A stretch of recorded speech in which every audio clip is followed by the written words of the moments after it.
Thank you very much. And I really appreciate all of you. And since it's a small group, we will have like an informal chat. And thank you, Michael. Michael and I, we go back.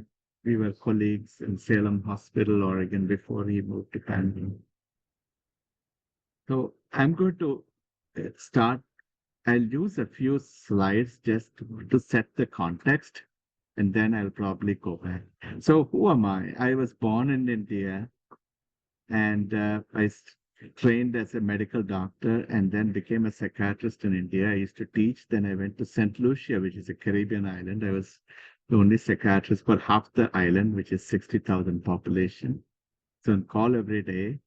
Then in 1996, I came to Temple University, Philadelphia, where it had to do another residency because that's the way it works. If you move from one country to another country, then I had to work in an underserved area. So I came to a rural part of Oregon, which is Eastern Oregon, a small town of 15,000, where I got to run a state hospital. And eventually, when the visa became such that I could come to Salem, Oregon, and ran the Department of Psychiatry in Salem Hospital, that's where I got to work with Michael in 2005. So I've been serving our state since for the last 23 years.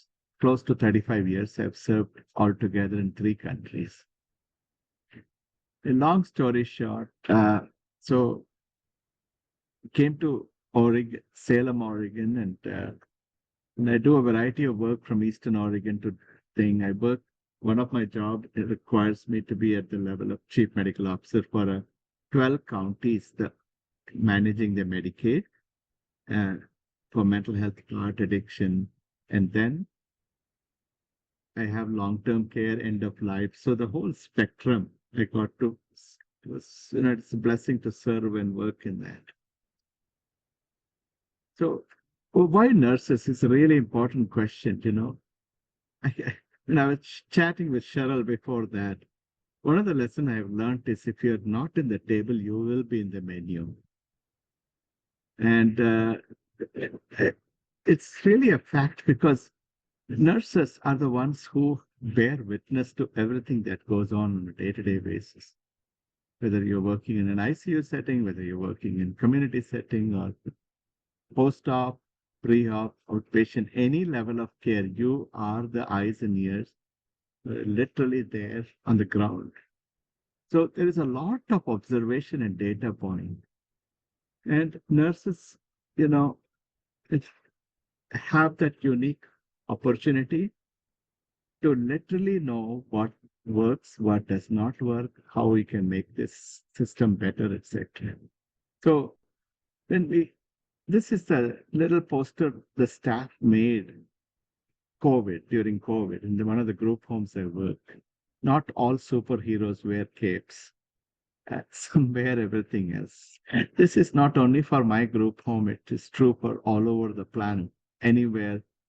Literally, the nursing staff had COVID positive, they would sleep upstairs and take care of the folks downstairs. When I say nursing, I'm a little bit broad from registered nurse to CNAs and all the levels of which comes under the broad rubric of healthcare. This is what I witnessed. So there is something about the healthcare profession and nursing especially, which kind of draws people to that kind of care. They have a way of connecting with people, even in the darkest time, most suffering. And then they have a way of practicing compassion. And often they don't talk about it. They don't talk about it. They don't talk about the observations they make or translate what they are seeing. And yet somehow they make it happen, right? So with this as the context, I just wanted to ask myself,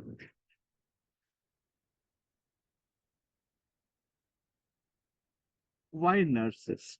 So for example, Gallup, there are close to 3 million registered nurses in our nation, right? United States.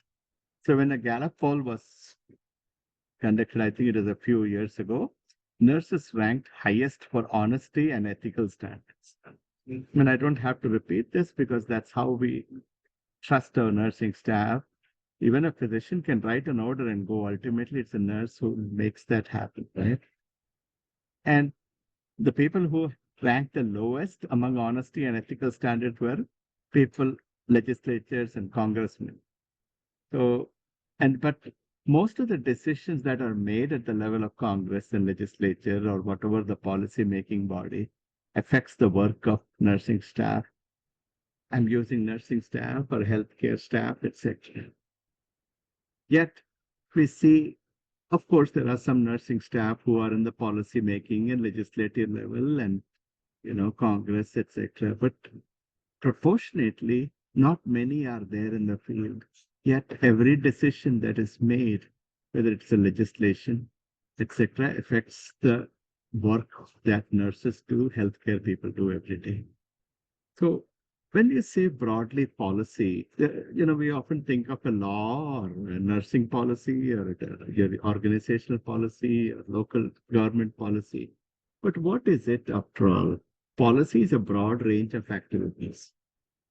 It's almost like an agreement that we make on issues or goals to pursue or course of action that is agreed upon by a group of people who have the power to carry it out, enforce it, monitor it, etc. That's a broad definition of policy. So you can start thinking that in this case, for the sake of today's discussion, if somebody sees something, we know the issue, then it's almost like if you see something, say something and do something. So when you start noticing something, it becomes almost, I call it, it's an ethical duty to say something so we can do something about it. So all those observation points, unfortunately, does not rise up to a set of actions which can either make a difference or prevent a harm or help us most efficiently use resources that are in hand. So all policies should have an outcome. So why are we making policy? The policy should ideally lead to some outcome or prevent a barrier or make some change. So that's where I feel nurses are in a very unique position. Now, then why there is a gap? I started thinking about this question. I'm a naturalized citizen. With 200 questions, they let me into this country, right? So with 200 questions, you get your citizenship test. So a lot of things, we don't know how this policy making works.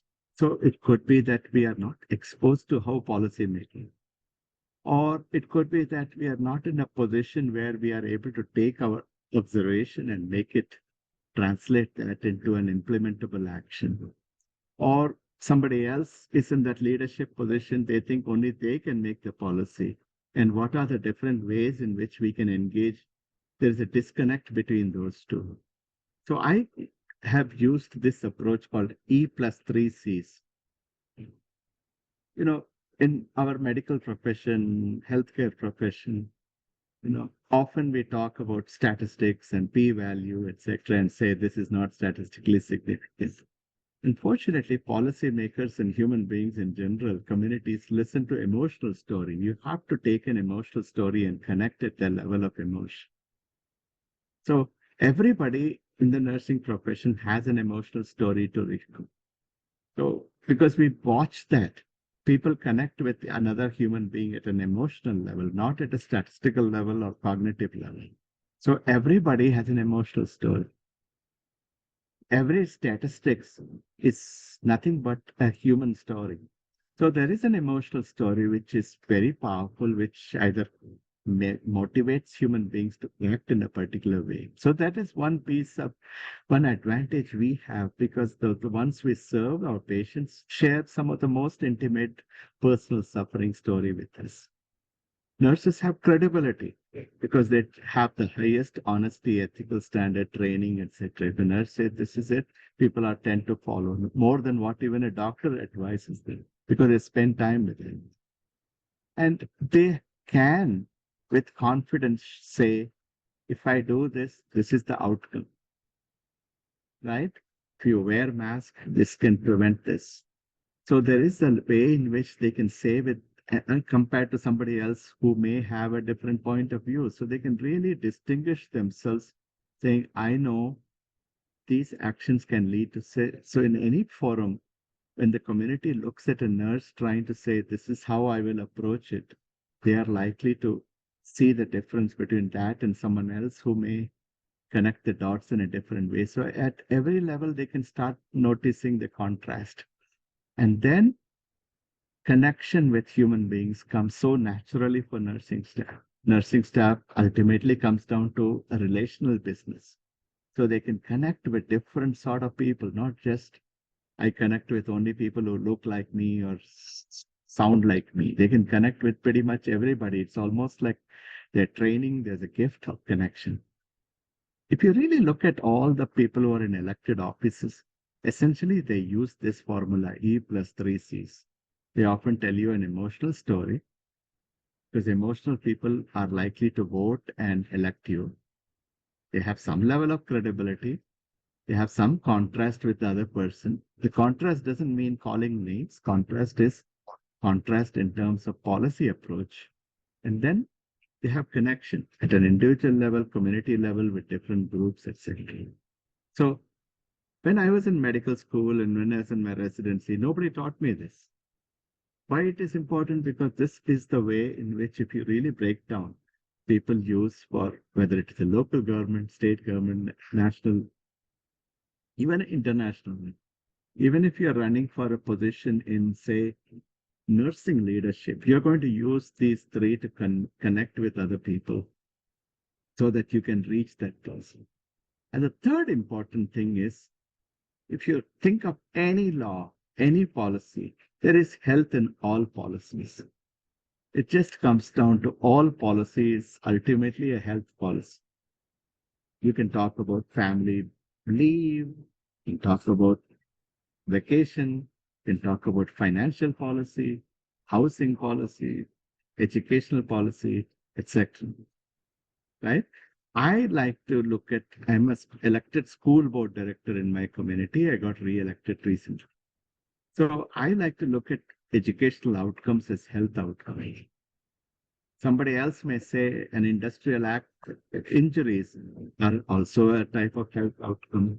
Is there an addiction involved? Is there something else involved? The bad lighting, car accidents with seat belts. So all policies are in, whether you like it or not, eventually it is a health policy or there is health in all policies.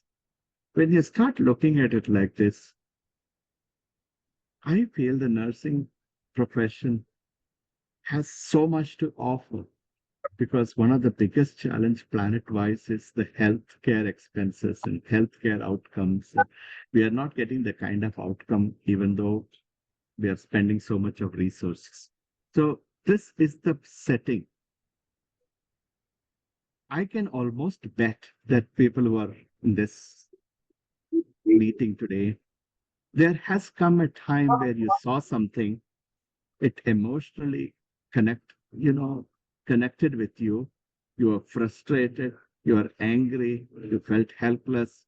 And I can't imagine anybody in the healthcare who has never experienced that. You would have probably said, if I was there, I can do this, or I can make a difference. Literally, all of us have been in the crossroad at some stage. Do you have an nice tea? Okay. Let, I don't know if this question is for me or for somebody else. So, so let's kind of go. So I also faced such a situation.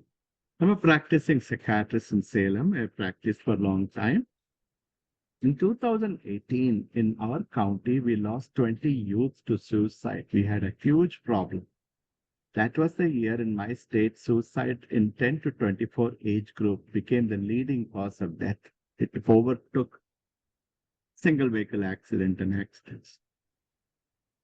In my own county, we lost 20 completed youth suicide, at least those were identified as youth suicide. In the school district where we have 65 schools or so, 42,000 kids, we had in one of the high school two children who died by suicide 17 days apart. And one of the child's father was my son's music teacher. And it really came very close to us. Michael knows about this. So at that point in time, I was angry. I mean, we all felt very helpless. And there are 197 school districts in the state of Oregon, and not one of them even had a suicide prevention policy. So imagine if were a nurse, you work in a hospital, there is no policy of signing out from one shift to another shift, right? So you go home and the next nurse takes over the ICU and you don't know what happened the previous shift and you walk out and there is no such policy. Literally that was happening in 197 school districts. So if teachers heard the story, they go home, next day come back to work. There is no, because policy, as I told you in that definition, it's an agreed set of actions so that we can enforce it, hold some systems accountable, then we can make some necessary changes. It's an agreed set of action. So without that, what was happening is we were having clusters of suicide. Yet everybody will see it, but they just don't know what's the next step, how to train people, etc. Of course, I was angry. A lot of our community was sad. I was angry, sad, helpless, etc. So at that point in time, I sat and talked to my wife, and I really started thinking the real problem is outside my office, not inside my office. I could be angry. Then I looked around in 197 school districts, nobody had, right? So, and then you look at the legislature, then you realize that they don't even have a psychiatrist in the legislature. Then I thought to myself, if I have a heart attack and call the baker, he's going to put icing over me. That's not his problem. That's my problem. He's doing it out of goodwill or whatever he thinks is going to work. So everybody was coming up with a solution, but the solutions were not connecting to make sense. So at that point in time, I decided to put my name in the hat. The person who was in the school board stepped down, and I literally had to learn how to run for an because in 200 questions, they don't tell you how to run for questions, right?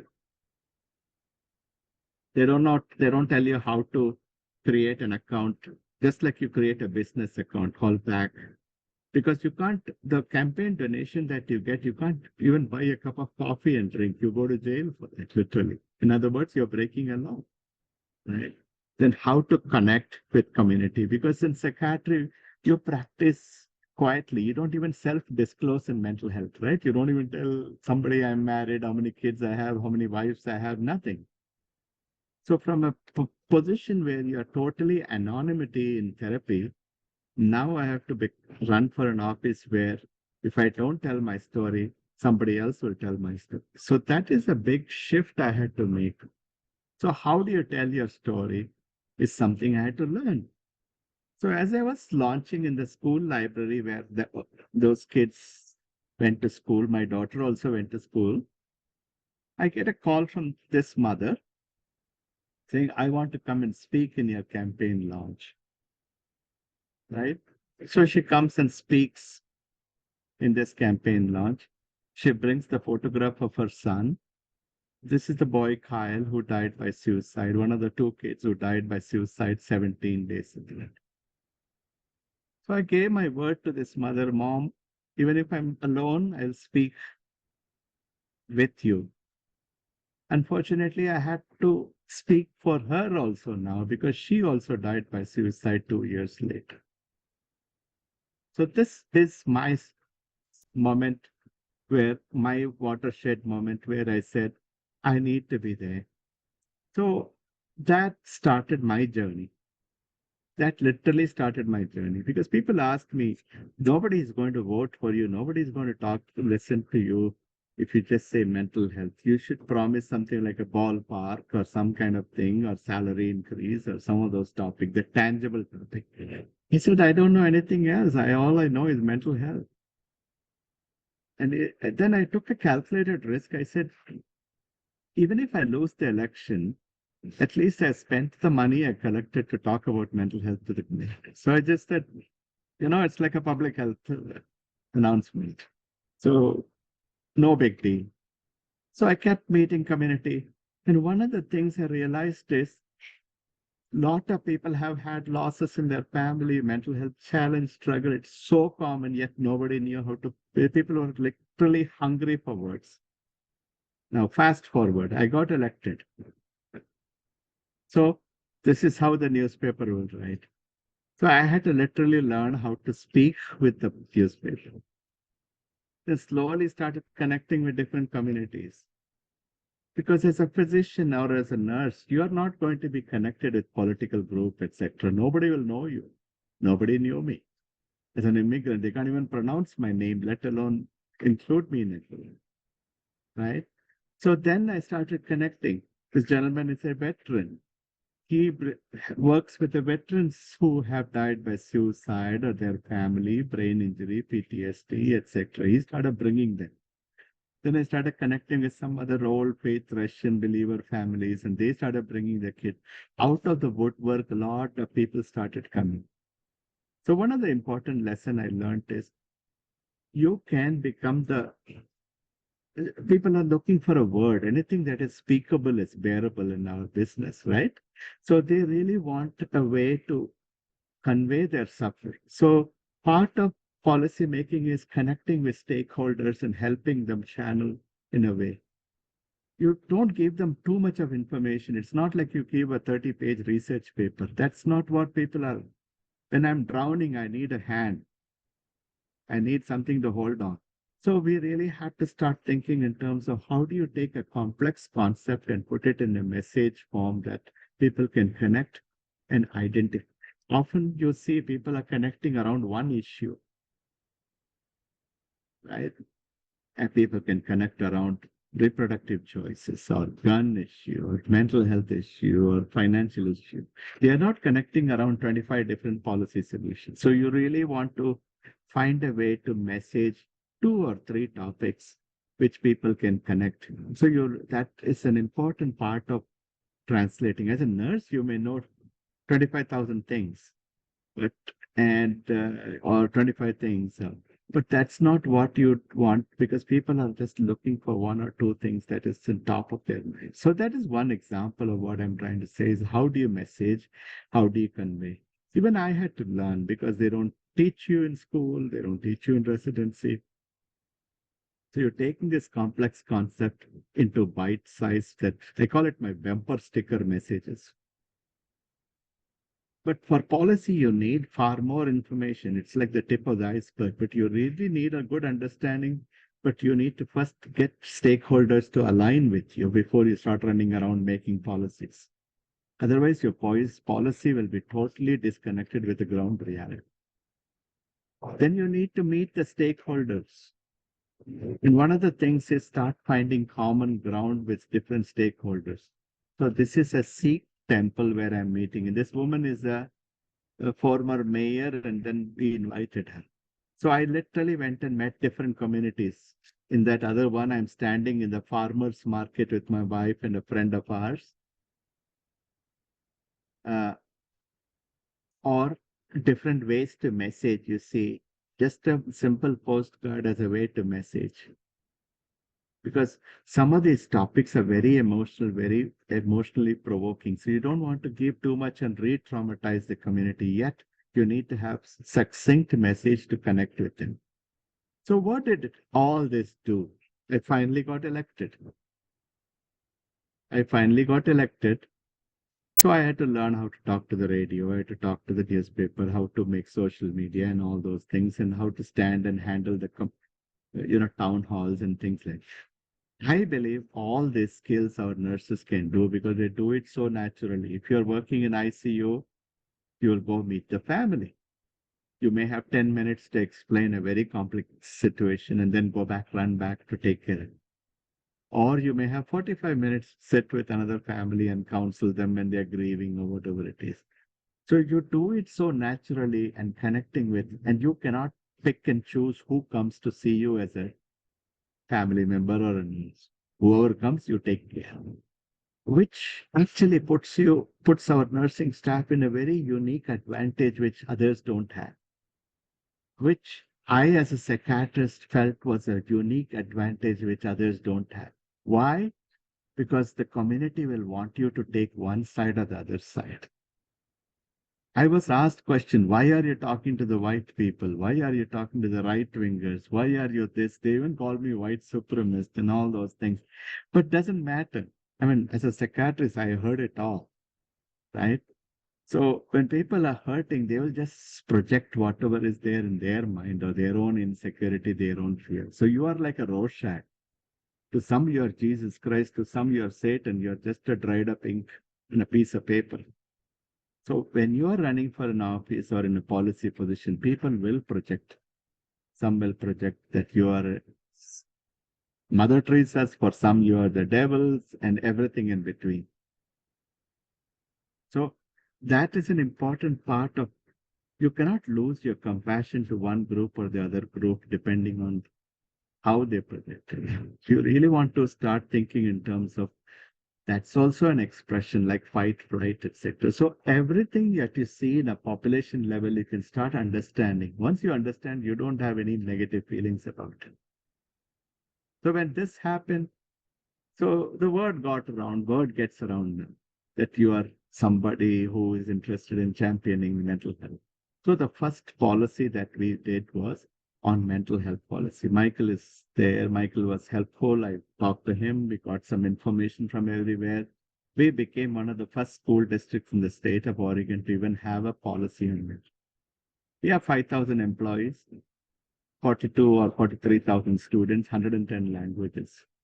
Without a policy, you cannot have an implementation. You cannot say how much money has to be allocated. You cannot. So now we have all the 5,000 employees trained in QPR, which is like a first aid for screening. Then we have one social worker or counselor per school, 65 schools. We have made connections with different mental health levels of care. And this year we have got a non-profit group to help us develop a day program with school attached for children who are just coming out of state higher level of care, who are, who can't just walk into the general menu. We can have a capacity up to 100. But all that can only follow if you develop a policy. Without policy, you don't know what you're shooting, how much to scale up, how much budget to keep aside. And then you can't hold anybody accountable. You can't have systems of monitoring and measure. Now, what did all this do? There are some secondary benefit out of it. One of the students in this photograph, he says, we want to start a non-profit to get the word out among all the high schools, like a club on mental health awareness, suicide prevention. So he came and started talking to me. So we wanted to start a non-profit. I didn't realize that you had to be 18. So somebody else helped him out, an attorney. And within a week, he got his 501c nonprofit status, and that became another thing. So this is how, as a policy, once you start doing it, then the people will start percolating. Around this time, this gentleman who was standing next to me, he was the Senator Arnie Roblin. He was the chair of the Senate Mental Health Committee in Oregon, and he is also was instrumental in passing a big legislature on student investment account for. So now he and his committee wanted to know what I do in rural Oregon. So I said, you can come along. I don't want to ask you anything. Just come and watch us. So he brought his other senators. One among them is now a congressman to Eastern Oregon, Harney County, which is a remote county. It's the fourth largest county in the nation with a population of 7,500 people. That county is larger than the state of Rhode Island. So he came and stayed 3 days. And some of my patients gave a tour. And he still talks about that. He is now a school board director in one of the places. So, and he endorsed me in my re-election campaign. So what I'm trying to say, this is how you can start influencing changes. You cannot do it alone in this business. But now if there is something, he will come. Today he's attending the OSBA Oregon School Board Association conference along with me. So we have already had 3-4 times we have discussed. But you will start noticing those connections will start expanding. Same thing with stakeholders, etc. So that is an example of what I do. Now, We can get involved in multiple levels as nursing staff. You can write an op-ed. You can write a letter to the editor. I mean, all nurses sit and type notes every day, so there is no problem in writing an op-ed, I'll tell you. You're probably writing notes every day. That's nobody likes to write chart notes, but we have to, right? So we are already excellent in communicating. You can communicate in, you know, uh, very brief communication to extensive communication. Nurses have already been trained, right?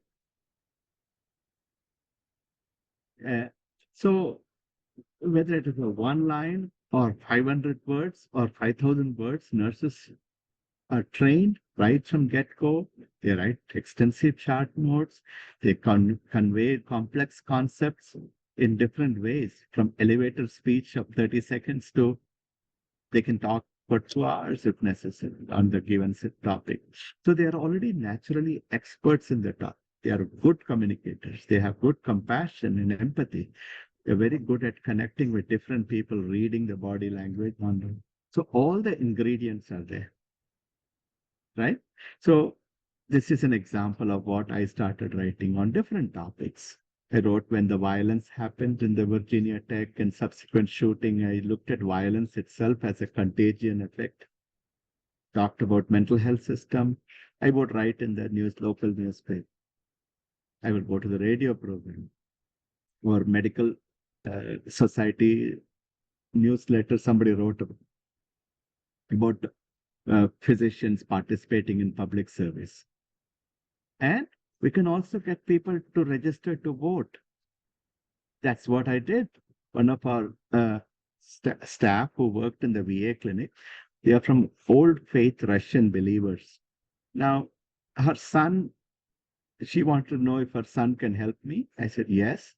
And then we were having a discussion with them and we realized that, old believers, Russian believers, for them, Easter is a very holy time. For 6 days, they don't send their kids to school. That doesn't mean they don't use computers, etc. But if you don't send your kid to school for 6 days, they're going to send you a letter saying your child is truant. So that would lead to confusion. So I explained to them, see, your First Amendment will protect you. You can ask for accommodation based on religious freedom, etc. So then they didn't know how to do it. That's when I realized a lot of people don't know what they don't know, whether it is civil rights, legal protection. So that gave me a chance to sit down and talk to them. Then we realized that most of them don't trust the government or election system. So we had to work with one of the a relative of that woman was a priest, high priest in their church.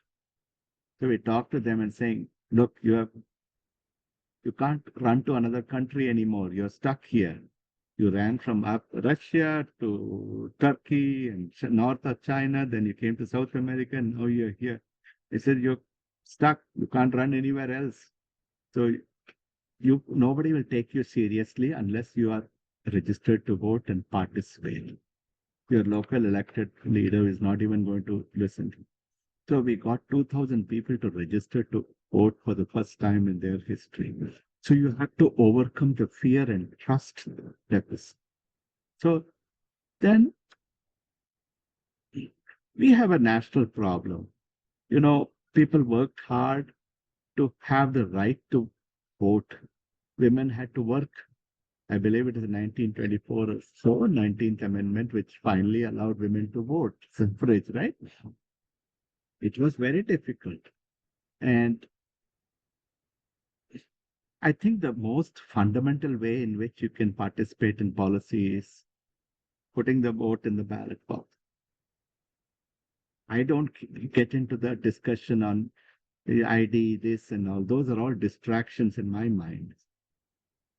I feel the most important way you can make a change in policy is when you start voting. It's not just voting based on Facebook advertisement, because when I send a postcard, I'm not going to say I'm the worst school board director running for office, please vote for me. I'm always going to highlight what I want to do. So people have to be informed. You have to do just like you as a nurse. You're not going to simply say, I'm going to use this treatment. You're going to see the risk and benefit. You're going to check out the allergies. You're going to make sure there's no wrong medication or make sure you're going to give the right medication to the right person, right? You at least use three ways of checking it out to make sure everything matches before you do.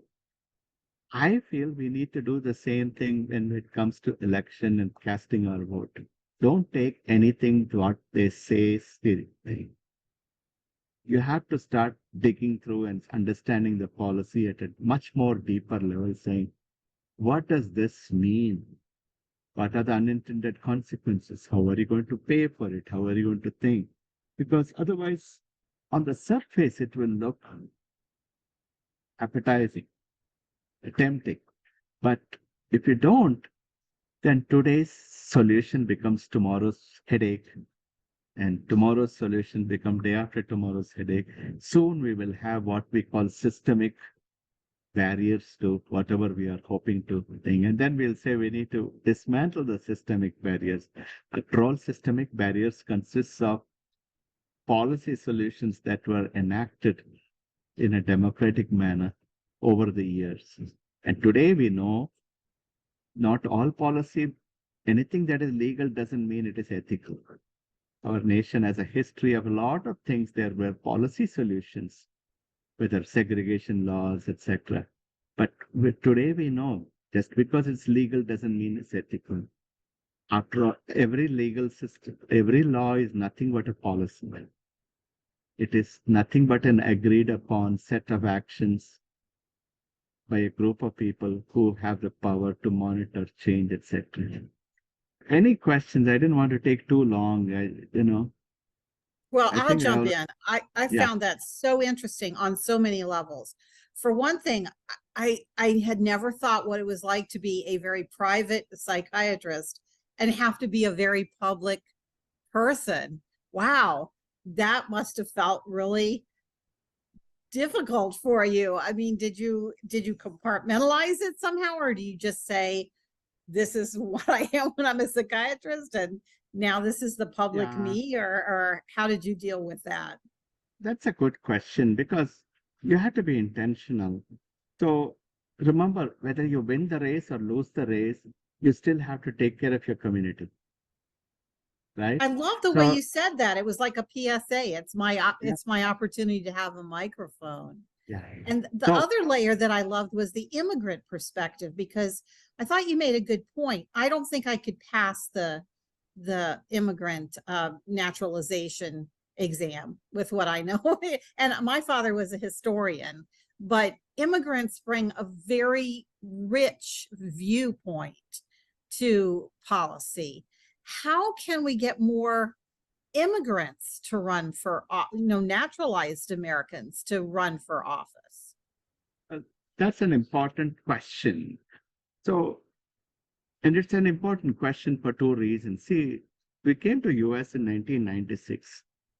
2010, I became a naturalized citizen. So theoretically, I, I mean, I could have run for office in 2010 by the law, right? So my brain was still like an expat with a piece of paper called citizenship. My brain was still comparing us versus them and me and I am thing. So it's almost like when immigrants come here, we come with the old blueprint. We are trying to build a new home on top of that.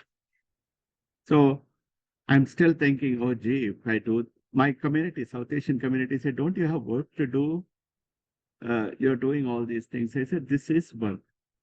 So it is really an internal transformation, not because law prevented me or anybody prevented me. So agency to develop, it has to be an internal transformation. For example, Dr. Beeman, let's say you go to Canada for a visit. Your brain is still American in your head. Canada will look exactly identical to wherever you're living. They also have McDonald's. You drive on the same side. The buildings look alike. Malls look alike. But your brain is still, your GPS will say, this is not my bedroom. This is it. It takes a while for that shift to occur. For me, that campaigning was almost like for an emancipation from my blueprint. Here is what I'll tell you. When I started knocking at the doors, some of the doors, before that, I wouldn't have had the courage to knock. Big pit bull tied, some flags tied, don't tread on my this, and then the yellow flag, you'll be scared, right? But something told me no. I would show my badge and say, I'm here to talk about you. Then I saw people started breaking down, crying. I lost somebody to suicide. How come nobody comes to visit me? I said, if you clean your yard and remove some of these flags, I'm sure you'll have lots of neighbors showing up. But I didn't say that. But what my brain started doing is something transformed inside me and my wife. It was almost like an egg becoming an omelette. Before that, I would look at my left hand and right hand. I started thinking, my left hand is hurt, my right hand can't say it's not my problem. So from a dualistic way, I started looking at it in a non-dualistic way. Soon the community became my community. If that father is grieving over the death of his son, who was a veteran, my brain started looking at it differently. It gave me the courage. Now I can go and knock at any door in this town. I can walk in any neighborhood, including some places you won't dare step in. So there is something transformational I experienced from looking at it from an expat with a piece of paper called citizenship to it's like a left hand gets cellulitis. Your right hand is not going to say it's not my problem. It's left hand's. It belongs to the same body.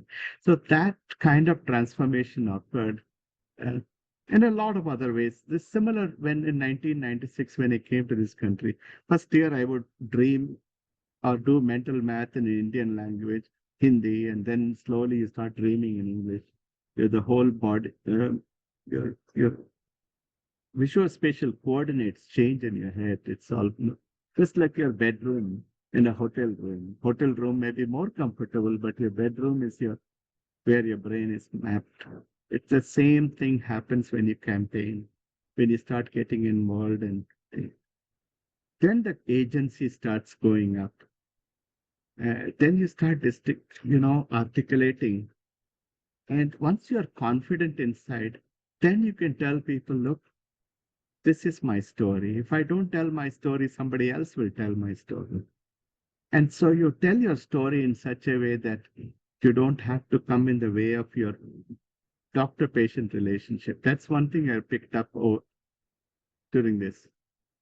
So that, transferences and counter-transferences don't have to get harmed as much as possible. Of course, there will be some who will say, you belong to this party or that party, so I can't. That part will be there. But to a large extent, I could share my story of my mother's schizophrenia when I was a little child, when she left us and go. Then I realized that many people can identify with that story. And yet, in your practice, you have to say, okay, we'll have to get back to you. Even though they may want to talk about me as a public servant, because you don't want that to be a therapy interference, resistance behavior. You really want to get the conversation back to them.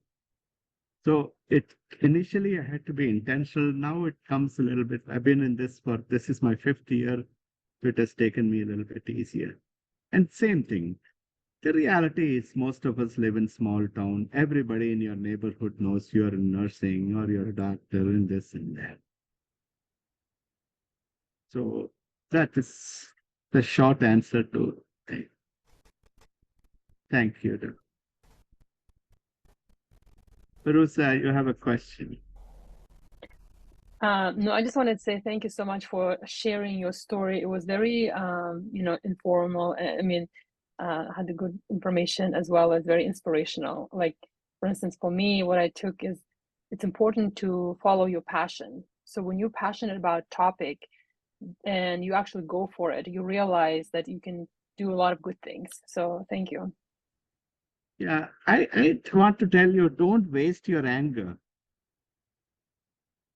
Don't waste your anger. Don't waste a crisis, because Even in the place where I come from in India, we say even suffering is a teacher. Sometimes suffering is a better teacher than happy times because it's teaching you to reflect on it and say, what can I do within my power? All of you are leaders, whether you like it or not. You have everything. It's like a seed there. Everything is there to germinate and make changes. You make changes. You do miracles every day with your patients. So patients will literally listen to you. They have become totally dependent on you. They can't even pee without your permission, right? Without you assisting them and changing their catheter. So in such a helpless position, it is your ethical, internal ethics that allows them to completely regress, post-operative. They're completely under your care. Right. So you have so much power, so much of agency, and people will trust you that post anesthesia, there is a nurse standing there. So, I mean, you can bring them out of that stage and let them hang on to you during that stage. So policy making is nothing but that, right? It's a differential power. The person in power is transforming that power that is given to him or her in terms of series of actions which will bring an outcome. So the power differential is the highest between a nurse and the person, right? Post-operative, I may be a doctor, it doesn't mean anything. Under anesthesia, you are completely taking care of me. I don't know if I'm making sense, but You are. Thank you. Thank you for your response. One thing that you said that struck me is you had a sort of an epiphany about the dualistic piece. I, for years, sat in front of people like at the state hospital for a full 8-hour shift at night, staring at them so they didn't die from suicide. But it wasn't until someone at the hospital asked me this question. She said, "Hey, we're doing this assessment." It was an outpatient cardiac unit. She said, "We're doing these assessments, but we don't know what to do." And as I thought about this, because I was in education, I was supposed to inform her. I thought, I don't know what to do either. All I do is do checklists and be kind. And so the more I thought about suicide, the more I realized, as you said, everybody seems to have a story or connection with somebody who's struggling, who's died from suicide. At that point, something changed in me, and I saw faces of people rather than doing tasks. And so it's like Simon Sinek says, it's the why. So when we talk about policy and engaging in policy, whatever that means, whether it's a humane society or whether you're helping a politician run for office, doesn't matter. It's the why. And if that why is there, then you start finding ways to become effective at policy making. And I'm wondering, I'll bet you everybody else here has the same thing. You have an internal drive to do something, to see something done. And I think that's an important part that you may not get from a curriculum in college. You may not get that in your task list. But I think that's something that's very important to identify your why. What's your issue and why is that? And then you become driven towards finding the means to make those changes. Does anybody else share that feeling or? I like to see there is a why in all of us. There's a why in all of us. I think at least my understanding, the roadblock is both internal and external. The internal roadblock is saying, I'm busy, I'm raising my family, whatever it is. Or, politicians are bad or good or whatever it is, or that's not for me. I just go to work and come. Or the roadblocks can be external. Just like I had to literally learn. I had to learn a lot beyond my 200 questions. I had to pay $10 and file that particular form. I keep telling $10 worth of civics lesson is not bad. In this country, somebody teaches you civics lesson for $10 for an immigrant like me. So whatever it is, there are some external challenges and internal challenges. The external challenges is how do you translate that why to a meaningful action? And if it, during COVID, everybody was hurting. And the way the brain works is if you are either you can have an egocentric approach or allocentric approach. When I say egocentric means I, me, mine approach. Often I, me, mine thinking leads to more depression, anxiety, fear, etc. Allocentric approach is outside me, volunteering, etc. That leads to calm and serene. Doesn't matter whatever I may be going through. I'll give you an example. So this 4 years journey was tough without any doubt. I mean, when you have little kids running around and giving them posters that Satya is a white super, all kinds of scary things. During that time, my brother was admitted in the hospital. My sister was admitted in the hospital with oxygen and COVID. And back in Italy, it allows the brain to look perspective change and cope with some of the very difficult challenges that came along the way. So what I'm really sometimes volunteering, etc., is also a form. It can help us in terms of self-care and help with cope with difficulty. That's why we say sometimes, you tell folks who are lonely and isolated to do some voluntary work. So to me, public service is one type of volunteering. Public service can be, or policy making is an example of public service. Public service can also have a therapeutic effect. At least I found between me and my wife, we said through all this, it gave us a why, it gave us a purpose, rather than get burnt out in the process or go through, everything is so difficult, doom and gloom. So you really allowed us to cope. When I saw some of my colleagues going through serious burnout through this COVID, and some even saying, this is not my cup of tea, and walk away. And people asked me, why you must be out of your mind to put your name in that and run again. This is my second term. So my experience has been, after 35 years, I've seen some of my colleagues in state hospital, etc., completely burnt out. They have become institutional. They feel so helpless. They're just mechanically doing their work. And it has helped me personally, because when you say burnout, there are three things that happen, right? There is an overload of tasks, less sense of control, resources are less. Resources could be time, money, technical expertise, etc. So in this process, what it has given me is a sense of control over a small area. But that shift alone helped me cope with it. So there are some tangible benefits in participating in policymaking, which as nursing staff, you can think of doing it in your own organization, your university, your local level, your neighborhood councils, your school boards, etc. So it's not something that everybody has to run for Congress or legislature or anything like that. Not at all.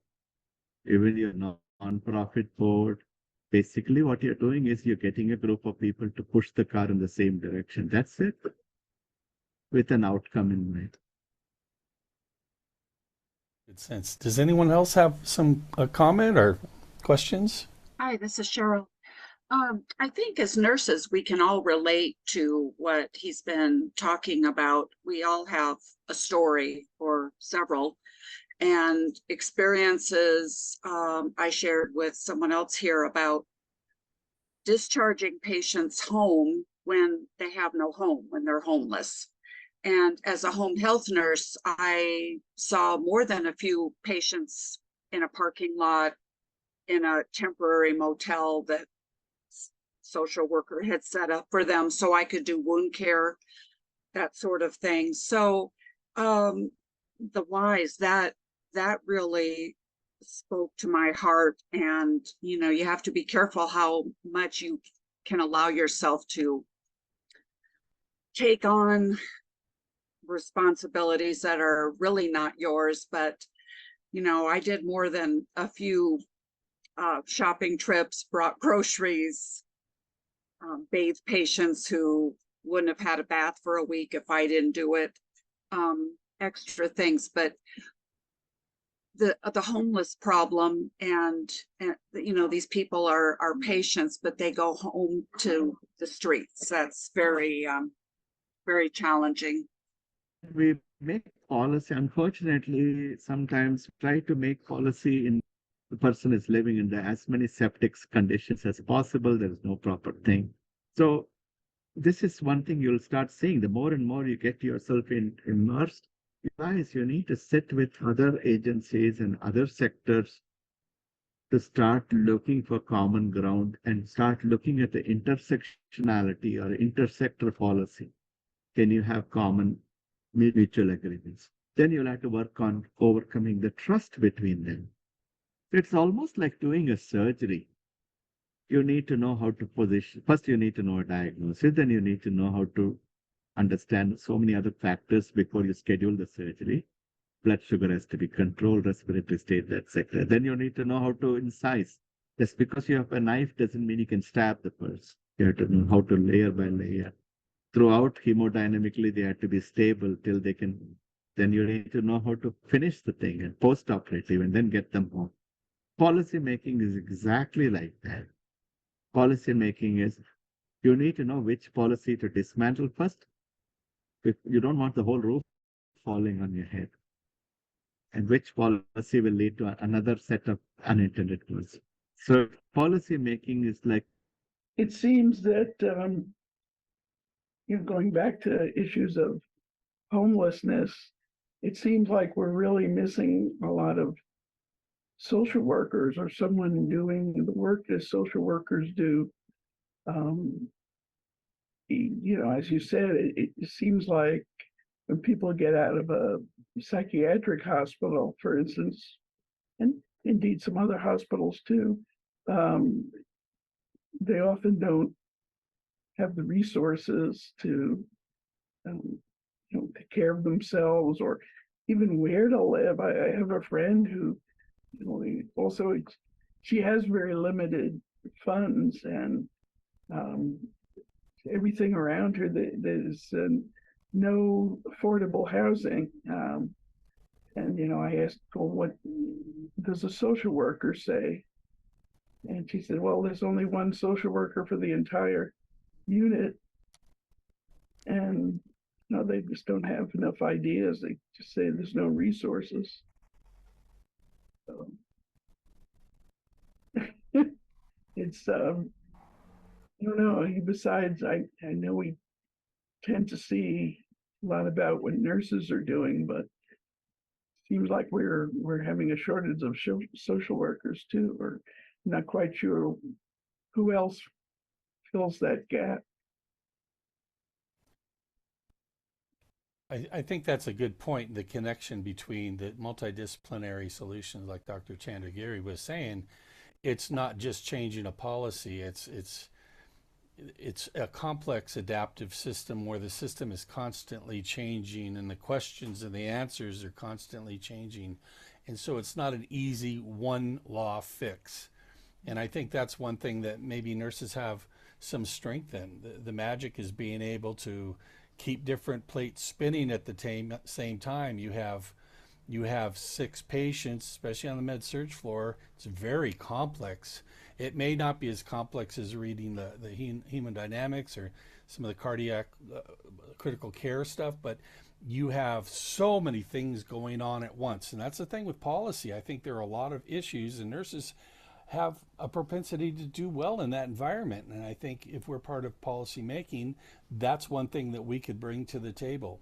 Not getting frustrated or have tunnel vision, to be able to look at things from a broader perspective and be able to see how things connect with one another rather than reduce things down to a Newtonian silo and individual little interventions rather than a connection of everything. Well, we have about 14 minutes. Dr. Chandragiri, do you have some maybe closing thoughts, maybe putting this all together in a few statements?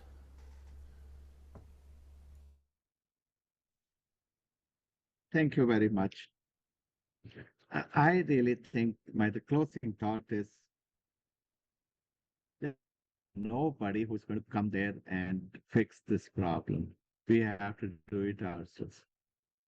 There's nobody. If you think there is someone out there who knows the solution, that because everybody wants some messiah to come and fix it, or some legislators will come and fix it. There is nobody out. And how they do it in a very emotional creatures there, in a sustainable manner. And as I said in the beginning, I was talking to Cheryl, the fish cannot live in a gated community. Before you know, the water is going to stink and it's going to affect the fish. None of us can. If we say, I don't want to feel that, we are living in a bubble, because whether you like it or not, everything is going to affect us, and everything is going to affect the way we work and the people we serve.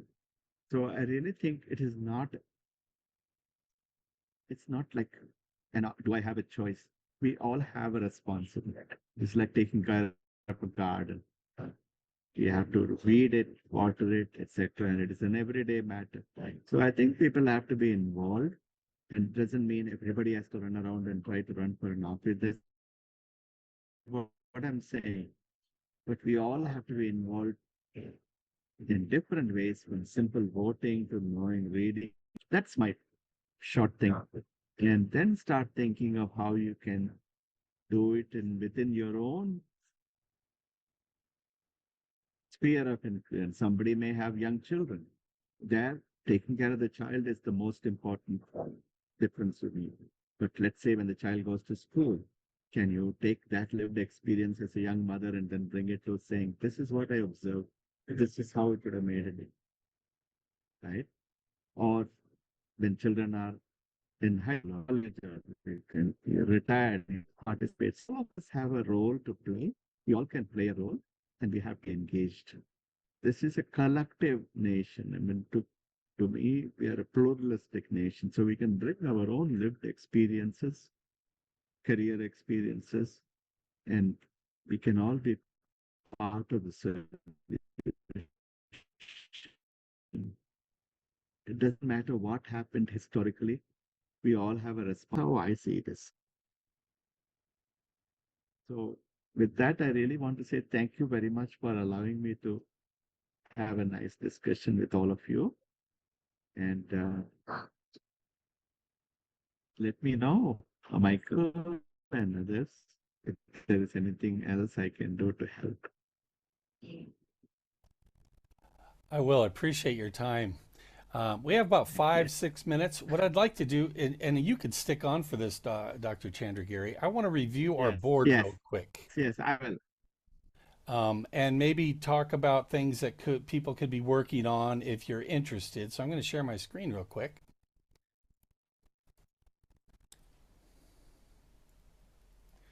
So this is our work board. And today I added a few things. We're talking about for the future, if we have questions for somebody, I think there's two parts to this. One is, as we did today, have a presenter come and talk to us. What are some guidance questions or statements, something that we can help someone think about being prepared to talk with us?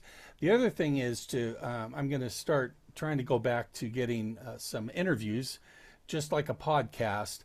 So these are some of the questions that we've scratched out. So take a look at those. The other thing to do, if you're bored, is you look at each of these concepts. Each of these concepts are attached, when they're linked like this, they're attached to a shared Google Doc. So for example, here are some tips. That one concept is just the title of a broad conversation. And so each of those yellow stickies potentially can have a document assigned to it that expands the thought. Could be multiple pages.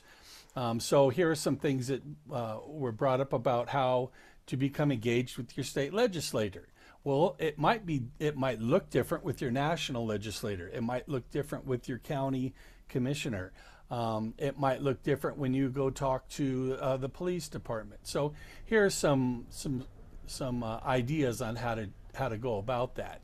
So that's something that we can do. If you just want to come to the board, if you don't find that you're adding to it, you don't find other concepts, then you could expand on those. Now, one thing that we're thinking about doing is here's a couple of different documents. So there are different papers that we could write.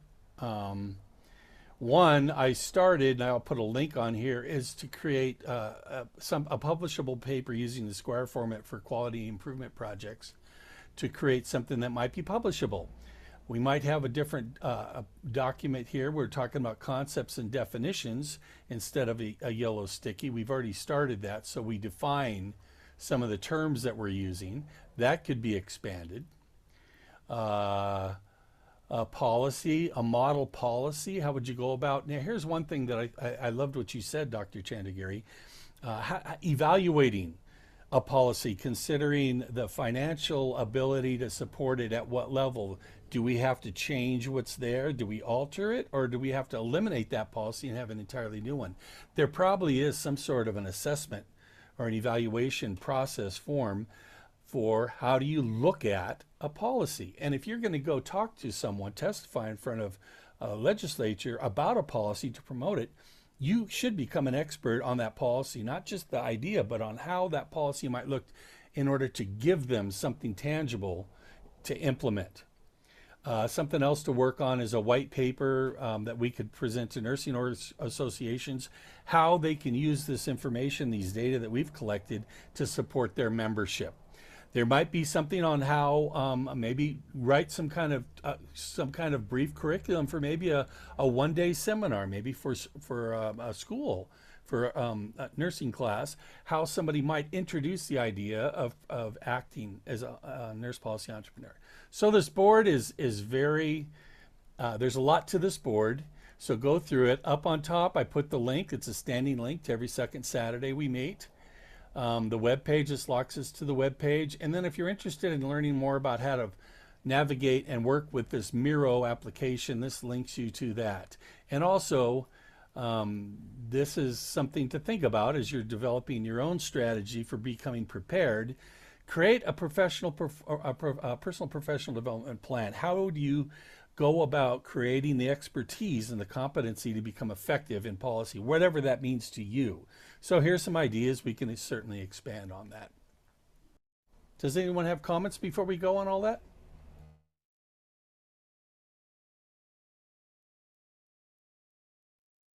Stay safe, everybody. This was great. I thoroughly got a lot out of it.